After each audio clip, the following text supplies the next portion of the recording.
got a juggernaut in the game. DB, do the honors, man. Talk about this guy, man. Put him on a pedestal for me, please, DB. Well, I think when you talk about people like Tyler Perry, Oprah Winfrey, Spike Lee, power players in Hollywood that are providing opportunities for people who may not get a chance otherwise, I think we need to mention his name more often. And he's been in the game since I was in middle school producing films, starting with Chocolate City and then Troy. And then he went on from there to bring us movies like Girls Trip and Think Like a Man and Night School. I mean, this guy has probably been mostly responsible for bringing us Tiffany Haddish and Kevin Hart's career, because, I mean, he worked with them several times. And he's been on our show several times, and he's got this new series that he's producing to add to his resume, Bigger, which season 2 is available now. And he brought with him Tristen J. Winger. You know him from Issa Rae's Insecure, who had one of the coolest names in the world, Thug Yoda. And now he's with us today as well. Please welcome Tristen J. Winger and Will Packer.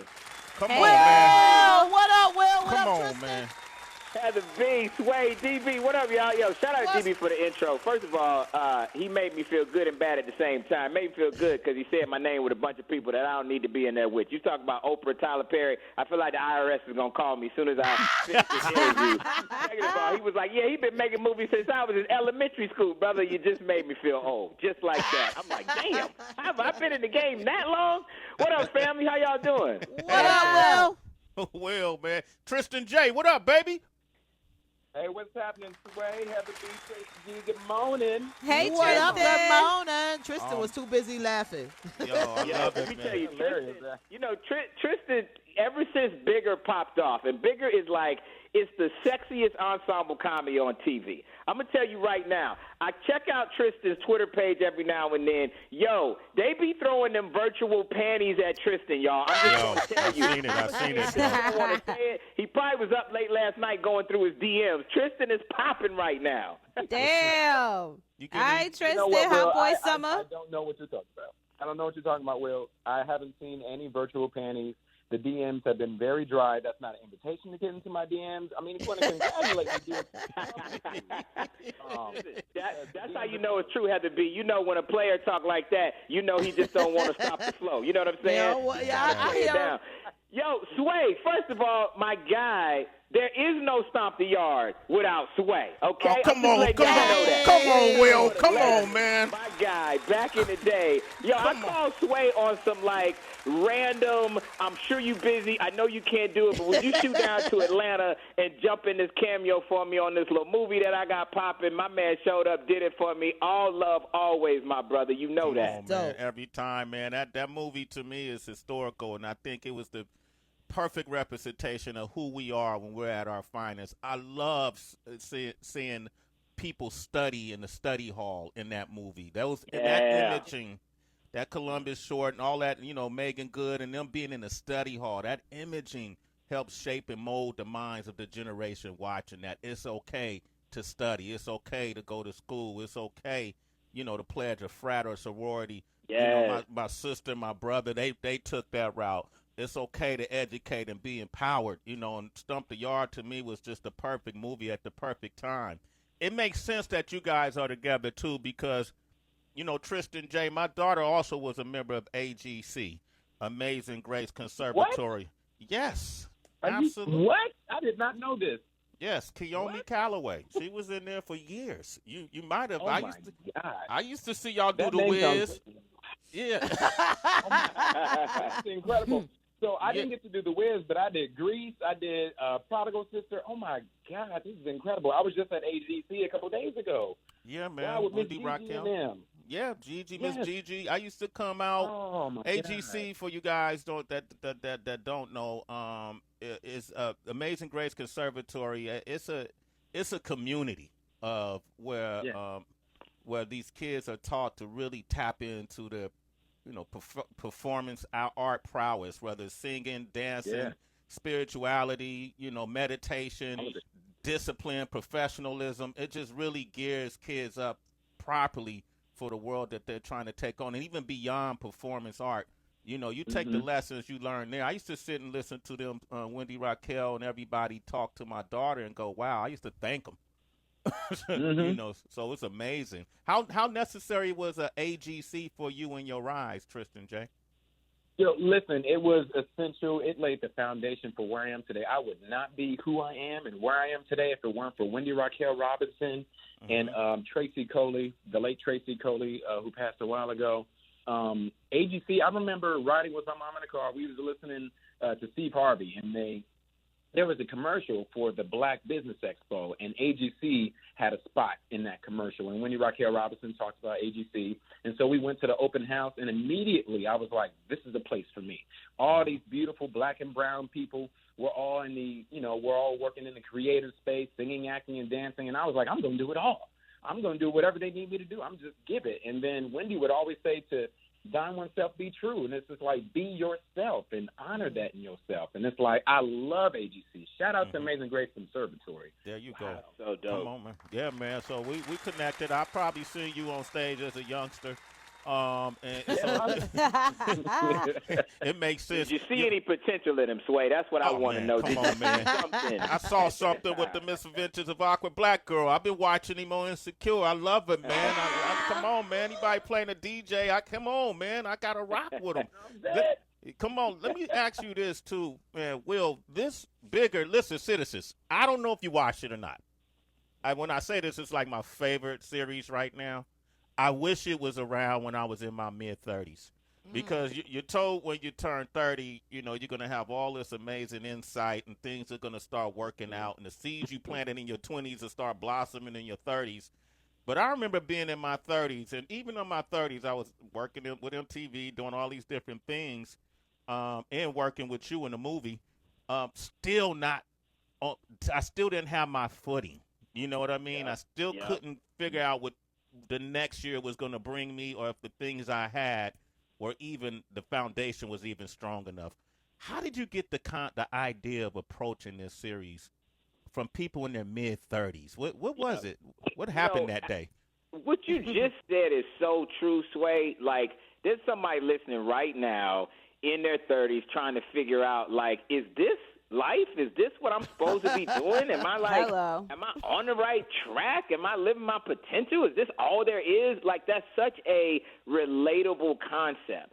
And I was having a conversation with Felicia Mary, who is the showrunner and creator of the show, amazingly talented sister out of Chicago. And we were talking about how there isn't that realistic depiction that has comedy, drama, has that ensemble group of friends that you can relate to who are at the same time aspirational and trying to get to bigger and better things, but a group of knuckleheads. You know what I'm saying, right? Like, that's the vibe. It's a very smart, realistic, authentic ensemble comedy. It's sexy, right? It goes there. It's got some edge to it. I like that about it. But Felicia really kind of took that concept of what you said, Sway, which is like, how do we really encapsulate that true, like, I'm going to call it 30-something angst, right? Is there more out there? Is bigger better, right? Am I doing all I can be doing with my life? And she took it and ran with it. And we got this amazing cast along with Tristen. This group is like,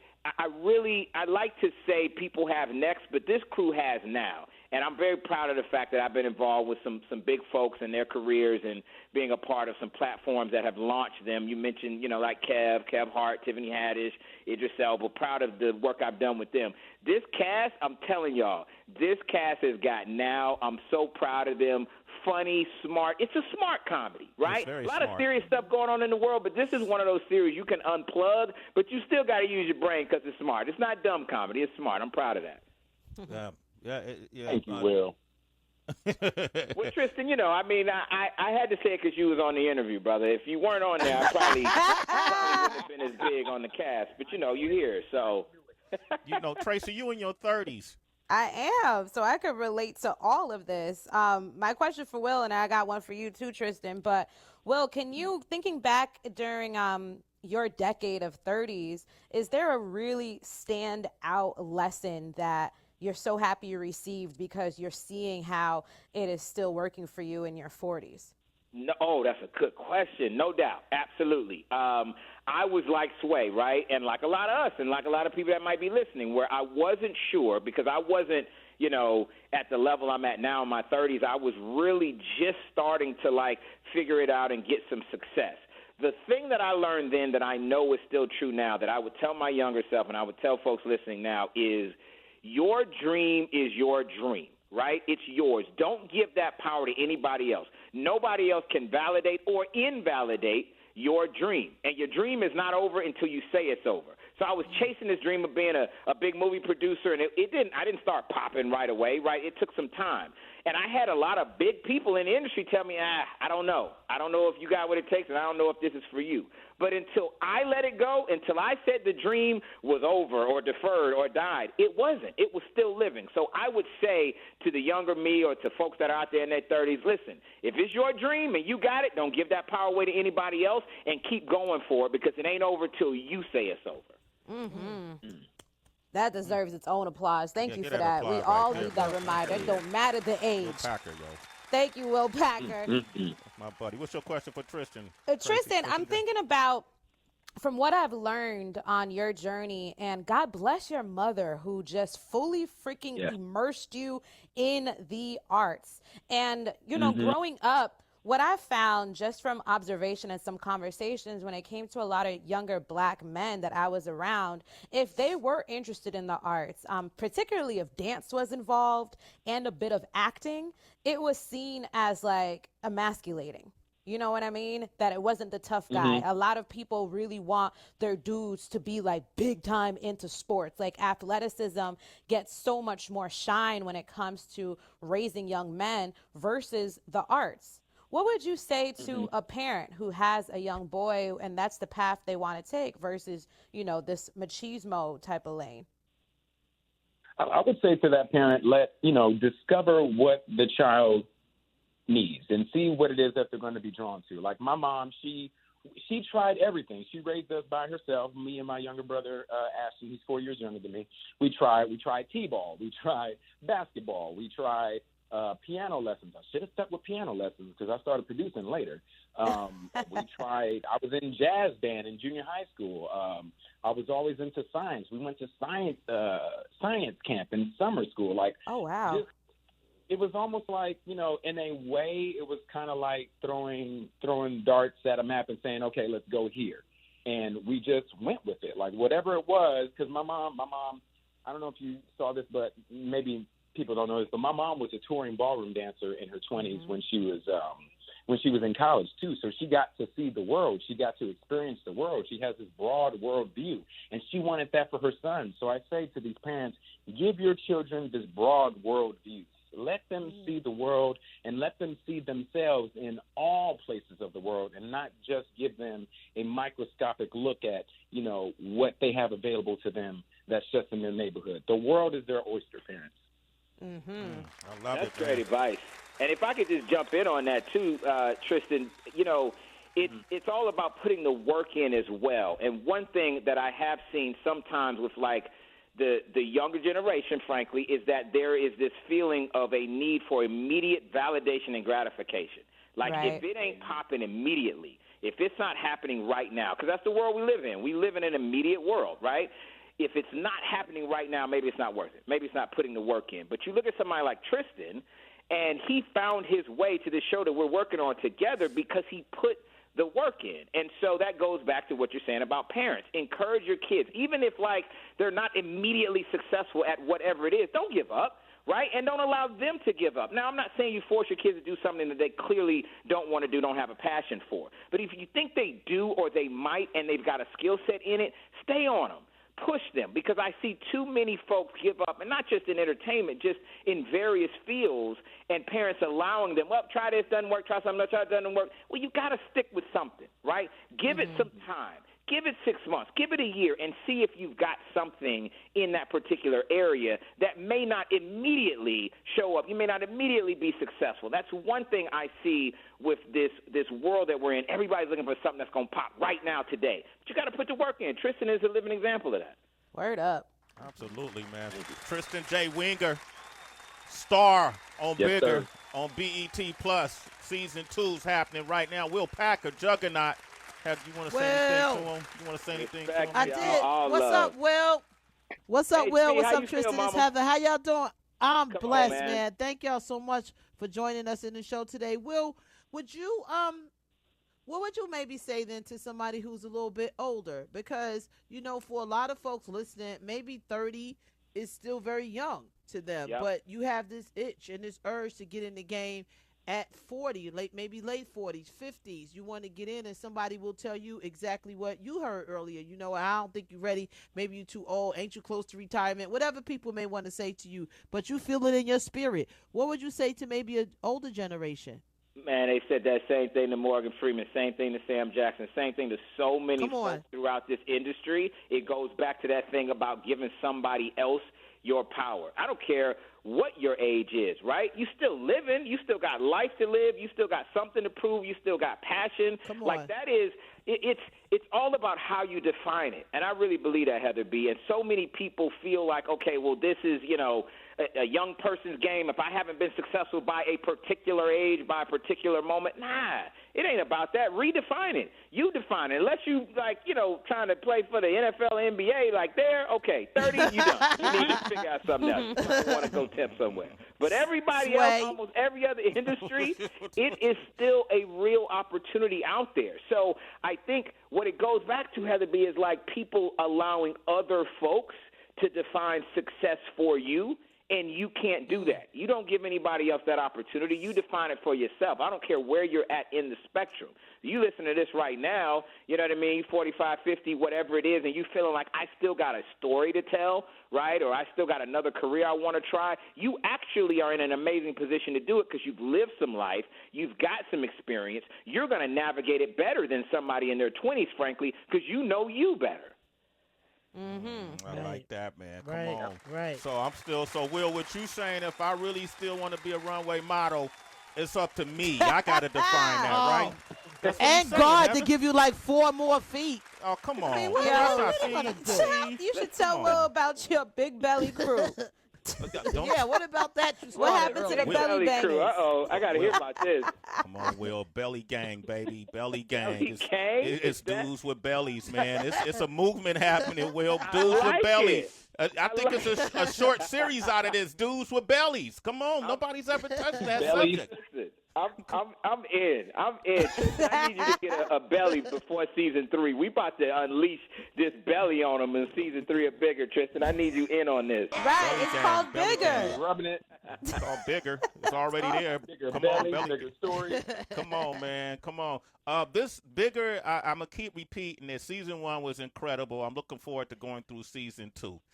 Amazing work. BET Plus, BET, I hope they're really putting a big push behind this, a really good marketing campaign, because I think it's so timely to what we're seeing happening now. You mentioned 30-year-old angst.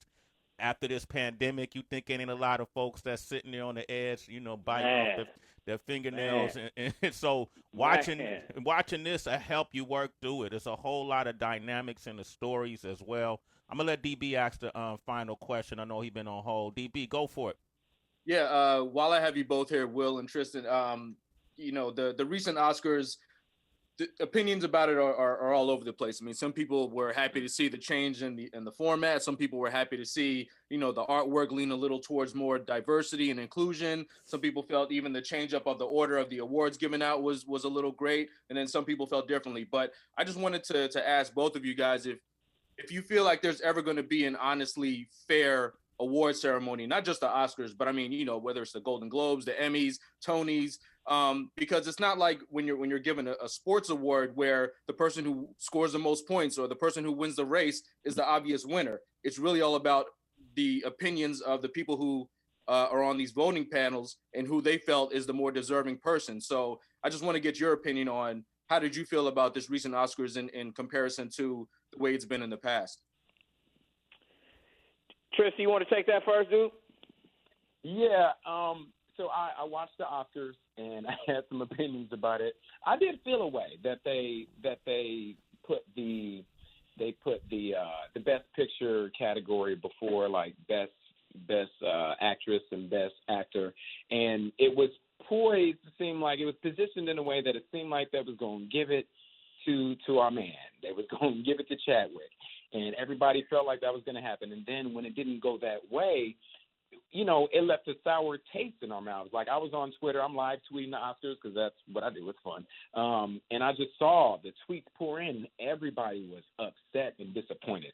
So to answer your question, though, about if I feel like there's ever going to be like a fair award ceremony for acting and for film and television, I don't know if it's going because what's fair? Because these are all based on opinion. Like you said, it's not like sports where you can say, okay, this person scored the most touchdowns. This person scored the most three-pointers. This person had the best dunk. This is all based on opinion. And we know the performances. We know the performance that Chadwick gave in Ma Rainey's Black Bottom. We know that he killed that, and that was one of the most touching things I've ever seen from him. Like, I know in my heart what that felt like. So I don't know if these award ceremonies are ever going to give us that, but I know in my heart when I see a powerful and moving performance and what that means to me and how that changes my life and how that informs how I'm going to behave as a performer. So I'm not sure. Okay. That's fair, Tristan. I mean, really, and I think we were all, disappointed about Chad when I was happy, obviously, about Daniel Kaluuya and about, Ma Rainey's Black Bottom and some of the awards they won. Soul got some stuff, and there were some good folks that I know within the industry who were recognized. I was happy about that. Here's the key, DB. It's about the organization that's putting on the awards, and in this case, it's the Academy. And until we have more diverse perspectives in the Academy, then you're not going to see the result of that in the award ceremonies. And that's just the reality, because the folks that are choosing, they're not people that are watching. They're not your everyday folks that are saying, oh, I like this performance, I like that. They're people that have their own specific perspective. And too many of them are old white men, frankly, right? And so until we get folks that have a different perspective in there, and we're starting to do that. It is happening. There are a lot of us that are working behind the scenes. I'm a member of the Academy, and there's some folks doing some good work to make sure that we've got more diverse perspectives and more representation in the Academy. So it's happening. You're seeing it. You're seeing it change, but it's slow. It's slow because we're up against, decades of this industry and this Academy not representing us enough. So it's going to take some time, but I'm emboldened and I'm hopeful about what I have seen and about the folks that are in the Academy and the different perspective and about some of the folks that were celebrated, this year. So it will take some time, but, I'll be honest with you. I don't know that folks that aren't in the industry, Tristan and I are in the industry, so we know these people that were getting nominated and getting awarded.